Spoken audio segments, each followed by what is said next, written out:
Unit 5ல் இருக்க important formulas பற்றி பார்ப்போம். அரித்மெட்டிக் ப்ராக்ரெஷன்ங்கிறது என்னது, ஒரு சீக்வன்ஸ்.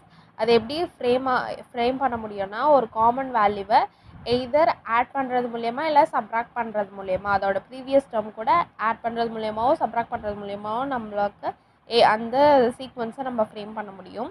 ஜென்ரலாக ஒரு சீக்வன்ஸை A1 A2 A3 up to AN denote பண்ணுவாங்க. அரித்மெட்டிக் சீக்வன்ஸ் எப்படி டினோட் பண்ணுவாங்கன்னா, A + D A + 2D A + n - 1D nth term அப்படி டினோட் பண்ணுவாங்க. ஏங்கிறது என்னதுன்னா ஃபஸ்ட்டு டேர்ம், டிங்கிறது common difference, nth term AN = A + n - 1 × D.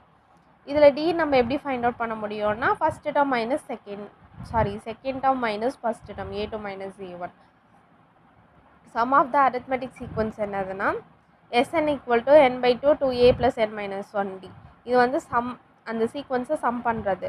இன்னொரு ஃபார்முலா Sn = n/2